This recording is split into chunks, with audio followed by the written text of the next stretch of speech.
محترم بزرگوں، دوستوں، میرے دینی اور ایمانی بھائیوں، اللہ تبارک و تعالیٰ اس کائنات کے خالق ہیں، مالک ہیں، رازق ہیں۔ اللہ تبارک و تعالیٰ ہی کے حکم کے تحت اس ساری دنیا کا نظام چلتا ہے۔ اللہ تعالیٰ کی مرضی کے بغیر درخت کا کوئی پتا بھی نہیں ہل سکتا ہے، یہ ہمارا بنیادی عقیدہ ہے۔ اللہ تبارک و تعالیٰ کی بہت سی صفات ہیں، اللہ تعالیٰ کی اپنی ایک ذات ہے، اور اسلام کا جو سب سے پہلا بنیادی ستون ہے وہ توحید ہے۔ اسی لیے ہم کہتے ہیں کہ اللہ تبارک و تعالیٰ کی ذات اور صفات میں کسی بھی طرح کی شرکت کی کوئی گنجائش نہیں ہے۔ اسلام میں ایمان کی حیثیت ایک شہتیر کی ہے۔ کسی چھپر کے چاروں کونوں میں لکڑی گاڑ دی جائے لیکن شہتیر نہ ہو تو وہ چھپر باقی نہیں رہ سکتا ہے۔ اسلام میں توحید کی حیثیت بنیاد کی ہے۔ کسی بھی عمارت اور بلڈنگ کی بنیاد اگر کمزور ہو تو وہ عمارت قائم نہیں رہ سکتی ہے۔ جناب نبی کریم صلی اللہ علیہ وسلم نے اس مضمون کو بہت ہی وضاحت کے ساتھ اپنی احادیث میں بیان فرمایا ہے۔ بہت مشہور حدیث ہے، بنی الاسلام علی خمس، شہادت لا الہ الا اللہ وان محمد رسول اللہ واقام الصلاۃ وایتاء الزکاۃ والحج وصوم رمضان، کہ اللہ تعالیٰ نے اسلام کی بنیاد 5 چیزوں پر رکھی ہے۔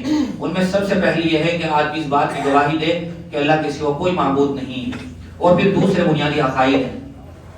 اسلام میں توحید کی سب سے زیادہ اہمیت اس لیے ہے کہ اگر ہم اس عقیدہ توحید کے قائل نہ ہوں تو پھر دنیا اور آخرت میں ناکامی ہے۔ اسلام کی عمارت کا آغاز ہی توحید سے ہوتا ہے۔ اگر کوئی آدمی توحید پرست نہ ہو، اللہ کی وحدانیت کا قائل نہ ہو، اللہ کو ایک نہ مانتا ہو، اور دنیا بھر کے سارے نیک کام کرتا ہو، وہ چاہے نمازیں بھی پڑھتا ہو، ساری زندگی روزے رکھتا ہو، ساری رات نمازیں پڑھتا ہو، وہ کتنے ہی صدقات و خیرات اور چیریٹی کے کام کرتا ہو، لیکن آخرت میں کامیابی کے لیے توحید شرط اولین ہے۔ دنیا میں تو ان نیک کاموں کا بدلہ مختلف شکلوں میں دیا جا سکتا ہے، لیکن آخرت میں کامیابی کے لیے توحید سب سے پہلا اور بنیادی سہارا ہے۔ لہذا توحید سے ہی تمام اعمال کا آغاز ہوتا ہے، اور توحید کے بعد ہی تمام اعمال اللہ کی نظر میں قابل قبول ہوتے ہیں۔ اسلام میں اللہ تبارک و تعالیٰ کے علاوہ کسی بھی چیز کو، خواہ وہ مورت ہو، کاغذ ہو، پتھر ہو، ندی نالا ہو، سورج ہو، چاند ہو، کوئی پرانا درخت ہو، پہاڑ ہو، جاندار ہو یا غیر جاندار ہو، کسی بھی چیز کو قابل پرستش نہیں گردانا جا سکتا ہے۔ اللہ تبارک و تعالیٰ ہی کی ذات وہ ذات ہے کہ جو قابل عبادت ہے، اور ہمارے کلمے کا آغاز بھی یہیں سے ہوتا ہے۔ ہم پڑھتے ہیں پہلا کلمہ طیب، طیب کے معنی پاک، لا الہ الا اللہ محمد رسول اللہ، کہ اللہ کے سوا کوئی ذات قابل عبادت نہیں ہے۔ اللہ تبارک و تعالیٰ اپنی صفات میں بھی تنہا ہے، وہاں بھی اس کا کوئی شریک نہیں ہے۔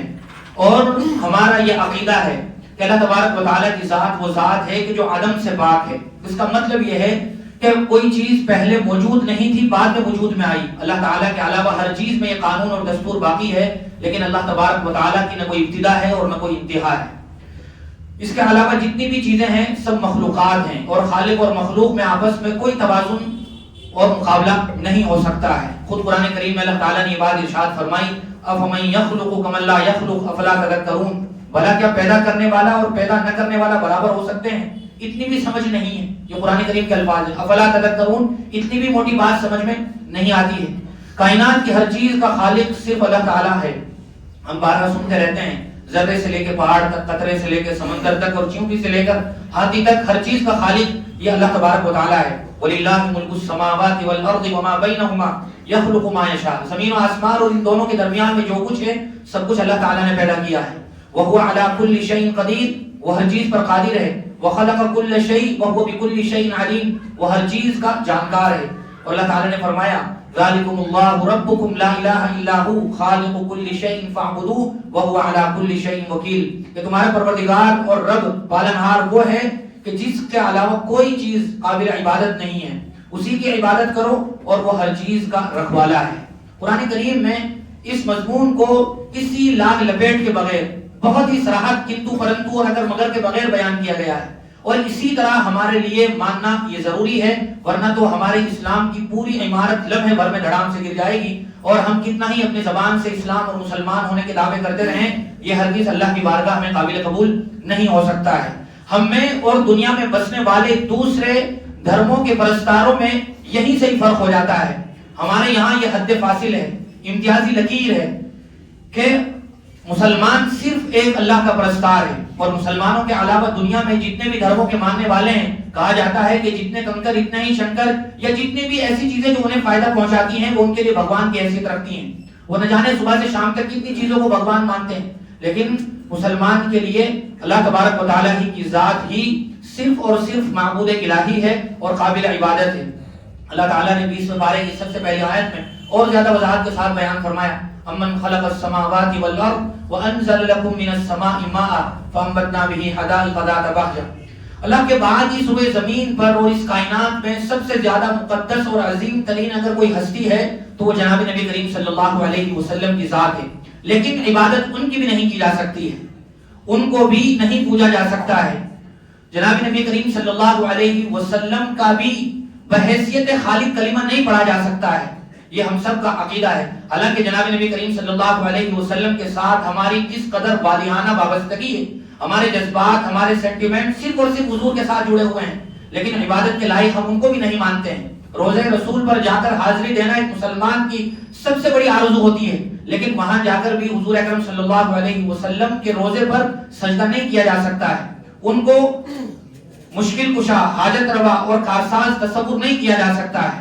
بلکہ صراحت کے ساتھ جناب نبی کریم صلی اللہ علیہ وسلم نے بات ایک مرتبہ ایک واقعے کے پس منظر میں بیان فرمائی. حضور تشریف فرما تھے، ایک جانور آیا حضور کے سامنے سجدہ ریز ہو گیا. حضور پوری کائنات کے نبی ہیں، نہ صرف یہ کہ انسانوں کے بلکہ جنات کے اور کائنات میں پھیلی ہوئی تمام اشیاء کے نبی ہیں. حضور اکرم صلی اللہ علیہ وسلم کو بے جان پتھر بھی سلام کیا کرتے تھے، اور جانور اپنی مالک کی شکایت لے کر حضور کے سامنے حاضر ہوتے تھے. ایک جانور آیا اور اس نے آ کر اسی طرح گردن جھکا دی. حضور سمجھ گئے کہ اپنے مالک کی شکایت کر رہا ہے. صحابہ نے پوچھا کیا ماجرا تھا؟ تو حضور نے فرمایا کہ یہ شکایت کر رہا ہے کہ میرا مالک میری طاقت سے زیادہ بوجھ مجھ پر لاتا ہے. تو اسی طرح ایک مرتبہ ایک جانور آیا اور حضور کے سامنے سجدہ ریز ہو گیا. صحابہ اکرام جو وہاں موجود تھے انہوں نے کہا کہ یا رسول اللہ یہ تو جانور ہے، ہم اس بات کے زیادہ حقدار ہیں کہ آپ کو سجدہ کریں. حضور اکرم صلی اللہ علیہ وسلم نے ارشاد فرمایا لا ينبغي لبشر ان يسجد لبشر، کسی انسان کے لیے ہرگز مناسب نہیں ہے کہ وہ کسی دوسرے انسان کو سجدہ کرے. تو حضور اکرم صلی اللہ علیہ وسلم کی ذات اس قابل ہونی چاہیے تھی اگر ہوتی کہ ان کو سجدہ کیا جاتا، لیکن عبادت، سجدہ، پرستش، پوجا ہرگز نہیں کی جا سکتی ہے. اسی طرح ماں باپ اس دنیا کی وہ ظاہری ہستیاں ہیں کہ جو انسان کے وجود میں آنے کا ذریعہ ہیں. اگر ماں باپ نہ ہو تو ظاہری کوئی سبب موجود نہیں ہے کہ جس کے بغیر انسان وجود میں آئے. ماں باپ کے اللہ تعالیٰ نے قرآن کریم میں اور حضور نے اپنی حدیث میں بے پناہ فضائل بیان فرمائے. بلکہ قرآن کریم کی ایک آیت میں تو یہاں تک ہے کہ اگر تمہارے والدین مشرک ہو تب بھی تم ان کے ساتھ گستاخی مت کرو. لیکن وہاں بھی یہ کہہ دیا اللہ تعالیٰ نے وَإِن جَاهَدَاكَ عَلَىٰ أَن تُشْرِكَ بِي مَا لَيْسَ لَكَ بِهِ عِلْمٌ، کہ تم ان کی خوب خدمت کرو، ان کے ہاتھ پاؤں دباؤ، ان کے قدموں میں لا کر اپنی ساری جائیداد رکھ دو اور ان کو ہی اپنی خدمت کا محور بناؤ. لیکن کہہ دیا گیا وَإِن جَاهَدَاكَ عَلَىٰ أَن تُشْرِكَ بِي مَا لَيْسَ لَكَ بِهِ عِلْمٌ فَلَا تُطِعْهُمَا وَصَاحِبْهُمَا فِي الدُّنْيَا مَعْرُوفًا. اگر ماں باپ تمہیں کسی شرکیہ عمل پر ابھارتے ہیں اور مجبور کرتے ہیں تو ان کی اطاعت نہیں کی جا سکتی ہے. تو یہ بھی صاف فرمان ہے اللہ تعالیٰ کا کہ ماں باپ کے بھی سامنے سجدہ نہیں کیا جا سکتا ہے. اور اگر دنیاوی لحاظ سے دیکھا جائے تو دوسرے دھرم ہیں، ان کے یہاں یہ سب ہوتا ہے، چلتا ہے، وہ صبح سے شام تک پورا جھک کر ان کے پاؤں پکڑتے ہیں، چومتے ہیں. لیکن اسلام اس مشتبہ چیز کو بھی منع کرتا ہے. اسلام نے کسی کے پاؤں چومنے کو اور چھونے کو اسی لیے منع کیا ہے کہ اس سے بھی کہیں نہ کہیں شرک کی بو آتی ہے. بہت تفصیل کے ساتھ ہم اس مضمون کو جانتے ہیں. تو جب یہ بات سمجھ میں آ گئی اور واضح ہو گیا کہ سگے اور حقیقی والدین کو بھی نہیں پوجا جا سکتا ہے، تو پھر ہندوستان میں، ہمارے ملک میں، دنیا بھر میں پھیلی ہوئی یہ دوسری چیزیں ہیں، ان کی کس طرح پوجا پاٹ کی جا سکتی ہے، یا یہ کہ ان کو کیسے قابل عبادت تصور کیا جا سکتا ہے اور گردانا جا سکتا ہے. یہی اختلاف ہو جاتا ہے ہم میں اور ہندوستان کے بسنے والے دوسرے واسیوں میں کہ وہ بھارت ماتا جیسے نعرے لگاتے ہیں اور مجازی ماؤں کے ساتھ خالق حقیقی جیسا برتاؤ کرنے میں انہیں کوئی آر نہیں ہوتی ہے. لیکن مسلمان کے لیے یہ ہرگز قابل قبول نہیں ہو سکتا ہے. اس کی وجہ ہے اور بہت ہی واضح عقیدہ ہے. محبت اور وفاداری اور کسی بھی چیز کا احترام کا یہ مطلب نہیں ہوتا ہے کہ ہم جس سے محبت کریں اس کو پوجنے بھی لگیں، اس کو پوجنے بھی لگیں. محبت اور احترام یہ الگ شے ہے، لیکن اس کو پوجنا یہ الگ شے ہے. تو کسی بھی محبت میں گرفتار ہو کر یا احترام میں حد سے آگے بڑھ کر اس کو سجدہ نہیں کیا جا سکتا ہے. اسلام عزت سکھاتا ہے کہ وطن کی عزت کی جائے، ماں باپ کی بڑوں کی عزت کی جائے، وطن سے محبت کرنا سکھاتا ہے، شکر گزاری سکھاتا ہے، لیکن اسلام یہ نہیں سکھاتا ہے کہ محبت کے نام پر شرک کیا جائے۔ اس لیے جو مسلمان یہ کہے کہ ہم ملک سے محبت تو کرتے ہیں لیکن اس کی بندگی اور پوجا نہیں کرتے ہیں، تو یہ یہاں کے سمویدھان اور کانسٹیٹیوشن میں بھی کوئی جرم نہیں ہے۔ یہاں کا سمویدھان یا یہاں کا آئین اجازت دیتا ہے کہ ہر آدمی اپنے نظریات پر، اپنی آستھاؤں پر، اپنی من مرضی کے مطابق عمل کر سکتا ہے، تو یہاں کے قانون کے حساب سے بھی یہ جرم نہیں ہے۔ لہذا آج کل ہمارے ملک میں میڈیا میں جو مسئلہ سب سے زیادہ گردش میں ہے، سڑک سے لے کر صدر تک اور سوشل میڈیا سے لے کر الیکٹرونک میڈیا تک اور مسلمان گلی محلوں میں بطور خاص، یہی چاروں طرف گردش میں ہے کہ وندے ماترم کا کیا مسئلہ ہے۔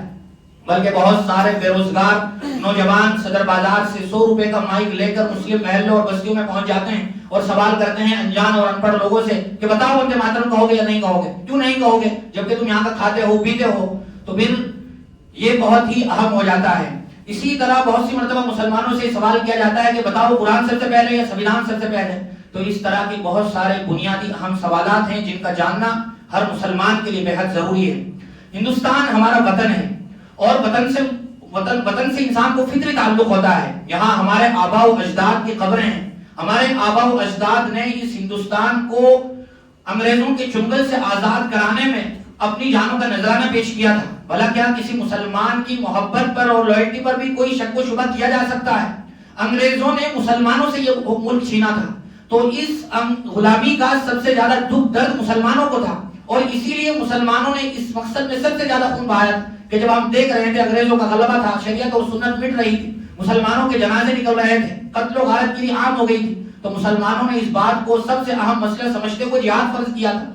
تو یہ دکھ تو اور یہ پریشانی تو سب سے زیادہ مسلمانوں کو تھی۔ اور آج جو میڈیا پر سب سے زیادہ نعرے لگا رہے ہیں دیش بھکتی کے، ان کا حال اس زمانے میں کیا تھا؟ کوئی بھی پڑھا لکھا جانتا ہے کہ وہ انگریزوں کی مخبری کیا کرتے تھے، وہ انگریزوں سے زمین جائیدادیں وصول کر رہے تھے، وہ وہی پاٹھ دوسروں کو پڑھا رہے تھے جو انگریزوں کے سلوگن اور نعرے تھے۔ تو پھر کسی مسلمان سے اس کی وفاداری کے بارے میں کوئی شک و شبہ کرنا اور مسلمانوں کا ایسے بہنگم اور ناہنجار لوگوں سے وفاداری کے سرٹیفکیٹ وصول کرنا، یہ کسی بھی لحاظ سے عقل مندی کی بات نہیں ہو سکتی ہے۔ وطن سے تعلق اور محبت تو حضور اکرم صلی اللہ علیہ وسلم کو بھی تھا۔ سب جانتے ہیں کہ حضور جب مکہ سے مدینہ ہجرت فرما رہے تھے تو آپ نے صاف اور واضح لفظوں میں مکہ کو خطاب کیا تھا اور کہا تھا مکہ کی سرزمین، اگر یہاں کے باشندوں کی شقاوت قلبی اور مسلسل چیرہ دستی، ظلم و زیادتی مجھے یہاں سے نکلنے پر مجبور نہ کرتی تو میں کبھی تجھے خیر آباد نہ کہتا۔ تو ہر مسلمان کو، ہر انسان کو فطری چیز ہے، تعلق ہوتا ہے اس زمین سے۔ تو مسلمانوں کے لیے اس طرح کے سوالات کھڑے کرنا یہ خود ان لوگوں کو کٹگرے میں کھڑا کرتا ہے جو اس طرح کی باتیں کرتے ہیں۔ یہاں کی زمین میں مسلمانوں کے انمٹ نقوش ہیں، چاروں طرف جو بلند و بالا عمارتیں دوسری دنیا کو دکھانے کے لیے جو عمارتیں یہاں موجود ہیں وہ خود مسلمانوں کے آباء و اجداد ہی کی بنائی ہوئی ہیں۔ وہ چاہے لال قلعے کی خوبصورتی ہو یا یہ کہ قطب مینار کی بلندی ہو، بہت سارے نام لیے جا سکتے ہیں۔ لہذا اس طرح کی باتیں کسی بھی طرح ایسی نہیں ہے کہ مسلمانوں کی وفاداری پر شک کیا جائے اور مسلمان پھر اپنی وفاداری کو ثابت کرنے کے لیے وہ کلمات بھی کیا جائے کہ جس کی شریعت اسلامیہ میں کوئی گنجائش نہیں، یہاں کے سمویدھان میں بھی وہ ضروری قرار نہیں دیا گیا ہے۔ اگر وندے ماترم کی ہم حقیقت پر غور کریں تو پتہ چلتا ہے کہ اس کے جو لیکھک ہیں، ہم سب جانتے ہیں کہ چٹرجی صاحب بنگال کے جو ایک مشہور ناول نگار تھے 1800 سے پہلے کے 1900 سے پہلے 1837 میں تقریباً انہوں نے اپنے ایک ناول میں یہ گیت لکھا تھا، اور اگر ہم اس کی آئیڈیولوجی پر اور نظریے پر غور کریں تو بنیادی طور پر دیوی درگا کو اس گیت میں گویا ثابت کرنے کی کوشش کی گئی اور اسی کی پوجا پاٹ کی گئی ہے اور وندنا کی گئی ہے، پوجا کی گئی ہے زمین کی، اور یہ پورا لمبا ایک گیت ہے۔ ان لوگوں کو تو بھی یاد نہیں ہے جو دعوے دار ہیں، بہرحال اس میں بطور خاص دیوی درگا کی پوجا کی گئی ہے۔ تو صرف گیت کو بنیاد بنا کر گانا یہ کسی بھی طرح مسلمانوں کے لیے قابل قبول نہیں ہو سکتا ہے، شرکیہ کلمات پر مشتمل ہے، اور جیسا کہ ذکر کیا گیا بالکل واضح اور صریح شرک ہے اس میں کہ جس کی کسی طرح ایک مسلمان کو اجازت نہیں ہو سکتی ہے۔ آج کل یہ بھی دیکھا گیا ہے کہ ہمارے بہت سارے مسلمان نوجوان ساتھی جو دین سے اس قدر دور ہو چکے ہیں کہ وہ اپنے آپ کو زیادہ دیش بھکت ثابت کرنے کے لیے اس گیت کے گانے میں بھی کوئی ہار محسوس نہیں کر رہے ہیں، حالانکہ سمویدھان کی طرف سے کوئی کمپلسری نہیں ہے، ضروری نہیں ہے، لیکن وہ صرف دیکھا دیکھی یا اپنے آپ کو زیادہ بڑا ثابت کرنے کے چکر میں یہ کلمات کہہ بیٹھتے ہیں۔